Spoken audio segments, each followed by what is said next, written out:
ভাব উঠবে না। নারী জাতি কমলতি কিবা মন্তর জানে, আর প্রেমের রশি গলায় দিয়ে আস্তে আস্তে টানে। শহরে বাজার দেখো নারীদের ঢল, আর পর্দাবিহীন চলে তারা করে ঝলমল। আছে না? নারীরা নিজেকে আশিকি বানায়, আর দেশটা আজ ধ্বংস হলো নারীর বেপরদায়। ও মায়ের আমার জননীরা, আমি তোমাদেরকে শোনাবো জননী গো, তোমাদের 8টা জান্নাতের দরজা কোন দিক দিয়ে তোমরা ঢুকবা সেই বয়ান তোমাদের সামনে শোনাবো। কিন্তু মা, তোমরা একটু গুছিয়ে জমে জমে জমে বসে যাও। তাই আমি যেটা বলছিলাম রে বাবা, আমি আপনাদেরকে বলবো, আপনার ছেলেকে মাস্টার ডাক্তার বানান, আমি বাধা দিব না, কিন্তু আপনার ছেলেকে কোরআনওয়ালা বানান। আপনাকে আলেম তৈরি করতে বলিনি, আপনার ছেলেকে হাফেজ তৈরি করতে বলিনি। আপনার ছেলেকে এতটুকু আপনি শিখান, আপনি যখন মারা যাবেন আপনার ছেলে জানাজা পড়ে বলবে আল্লাহুম্মা গফিরলি হাইয়িনা ওয়া মাইয়িতিনা ওয়া শাহিদিনা ওয়া গায়বিনা ওয়া সগীরিনা ওয়া কাবীরিনা ওয়া যাকারিনা। এরকম করে সন্তান যখন বাপের সামনে লাশ নিয়ে যখন জানাজা পড়বে, আল্লাহ বলবে বান্দারে, তোর বাপের যত চলাফেরা রাতে অন্ধকারে সাগেরা কাবিরা যত গুনাহ করেছিল, আমি আল্লাহ তোর দোয়ার বদলায় সমস্ত গুনাহকে মাফ করে দিলাম। কি সুবহানাল্লাহ বলবেন না? না বাড়িতে গিয়ে বলবেন নাকি? এ মুসলমান, কিসের এত অহংকার, কিসের তাকাব্বুর? জীবনের অহংকার করো, চেহারার অহংকার করো, বডির অহংকার করো। এ বডির কোনো মূল্য আছে নাকি বলো? এ জীবনের কোনো মূল্য আছে? নিঃশ্বাসের কোনো বিশ্বাস নাই। চোখটা যদি বন্ধ হয়ে যায় সমস্ত জিনিস আপনার কাছ থেকে আলাদা হয়ে যাবে। যাবে না? জোরে বলুন না। আপনাদের দেশে মরে গেলে কোনো খবর দিয়েছে নাকি? কোনটা? এই যে কবর, এই কবর প্রতিদিন ডাকে না? জোরে বলুন। কি ডাকে না? ডাকে না? প্রতিদিন কবর বলে আমি কিড়া মাকুড়ের ঘর, আমি পোকা মাকুড়ের ঘর, আমি কবর, আমি কাউকে চিনি না, কারো ভরসায় আছো রে মন, কিসের এত মায়া, এত সাদের বাড়ি তোমার ভেঙে যাবে বাসা।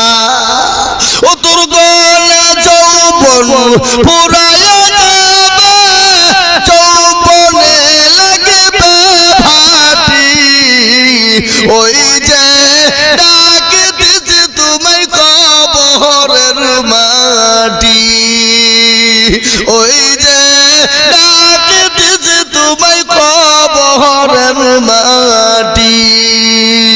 সন্ধ্যার আগে যেদিন ডুবিবে বেলা, সন্ধ্যার আগে যেদিন ডুবিবে বেলা,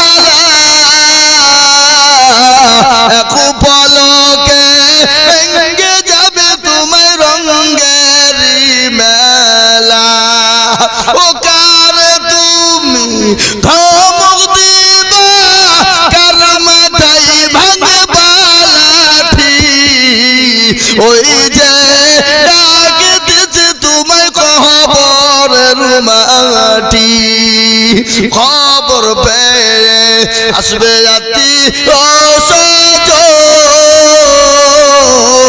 তোমার চারি পাশে বসে তারা করিবে কান্দ, ও তোমায় সাজায়া দিবে মনের মতো, সাজায়া দিবে মনের মতো, কি সুন্দর পরিপাটি, ওই যে ডাকে দিছে তোমায় কবরের মাটি।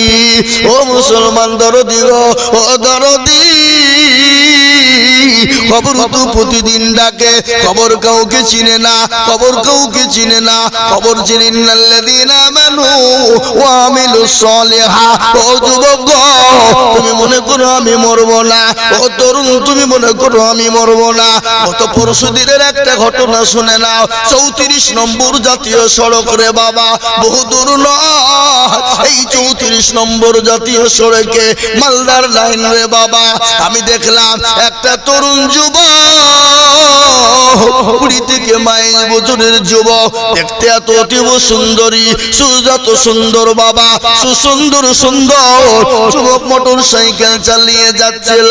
পেছন থেকে লরি একটা ট্রাক এসে তাকে ধাক্কা দিয়ে দিল, আর একটা লরির চাকার তলে পড়ে গেল। আগের লরিটা এবার বুঝতে পারলো না। 500 মিটার ওই লাশটাকে টানতে টানতে 500 মিটার পর্যন্ত নিয়ে গেল। 2 টায়ারের মিডিলে পড়ে গেল, আর প্রত্যেকটা শরীর থেকে মাংসগুলা রানগুলা খুলে খুলে খুলে গোটা 34 নম্বর জাতীয় সড়কে মিশিয়ে গেল। ও যুবক, জীবনের কোনো দাম নেই, জীবনের কোনো মূল্য না। ও যুবক, তুমি নিয়াত করো, হাত থেকে নিয়াত করো, হুজুর আমি যদি অন্যায় করেছি আল্লাহর কাছে ক্ষমা চাইবো, আল্লাহর কাছে মাপ চাইবো, 5 ওয়াক্ত নামাজ পড়ার চেষ্টা করব, আল্লাহর দিনকে মেনে নিব। ও যুবক, অহংকার করো না, তাকাব্বুর করো না, জমি গাড়ি বাড়ি টাকা পয়সা ধন দৌলতের অহংকার করো না। আল্লাহর কোরআন বলেছে ইন্নাল্লাহা লা ইউহিব্বু মান কানা মুখতালান ফখুরা। আল্লাহ বলে বান্দা তুমি চেহারার অহংকার করো না, বডির অহংকার করো না, গাড়ি বাড়ি টাকা পয়সা ধন দৌলতের অহংকার করো না।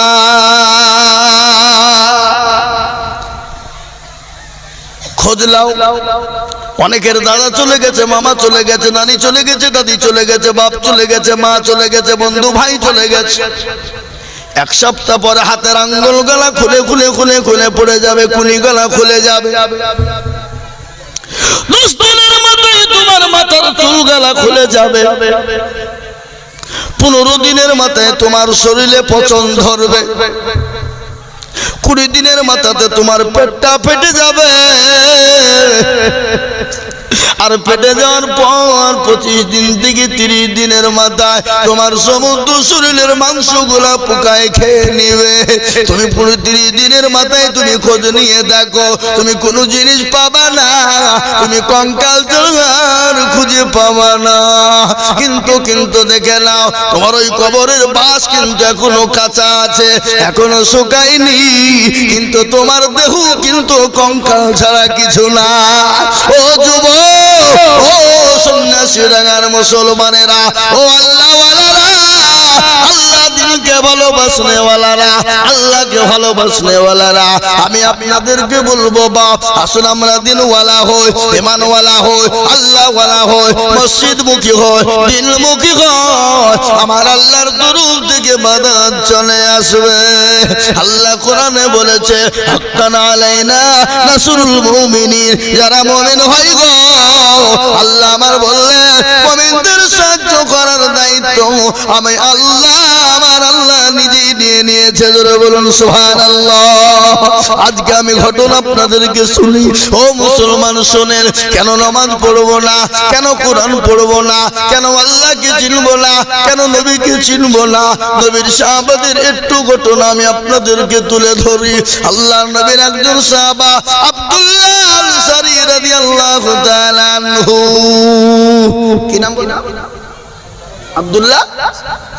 আব্দুল্লাহ আনসারী রাদিয়াল্লাহু তাআলা আনহু। তার বাড়িতে কোনো খাবার নাই, বাড়িতে কোনো দ্বিতীয় কোনো কাপড় নাই, কিন্তু তিনি জীবনেও কোনোদিন নামাজ কানা করেন নাই। প্রত্যেক দিন মসজিদে নববীতে নবীজির পিছনে নামাজ পড়তেন। হঠাৎ একদিন ফজরের আজান হয়ে গেল, হযরতে বিলাল আজান দিয়ে দিল। হযরতে বিলালের আজান শুনে মসজিদে নববীতে আপনার মসজিদে লোড হয়ে যায় সমস্ত সাহাবা। আল্লাহর নবীর সাহাবারা বললেন, ইয়া রাসূলুল্লাহ, আপনার প্রত্যেকটা সাহাবা মসজিদে বসে, কিন্তু আপনার অমুক সাহাবা আব্দুল্লাহ আনসারী সে কিন্তু বসে না। নবী কিছু বললেন না। দ্বিতীয় দিন কিছু বললেন না। তৃতীয় দিন বললেন, ও সাহাবারা, সেবার যদি মসজিদে আসি তাকে বসতে বলবা। আল্লাহ নবীর সাহাবা মসজিদ নববীতে এলেন। বিশ্ব নবী নবীর সাহাবারা তাকে বসতে বললেন। তিনি সঙ্গে সঙ্গে তিনি বসে গেলেন। আল্লাহর নবী মসজিদে সমুদ্র মাঝ থেকে পারেও হলেন। আব্দুল্লাহকে ডাক দিয়ে বলে, ও আব্দুল্লাহ, তুমি কোরআনের মজলিসে কেন তুমি বস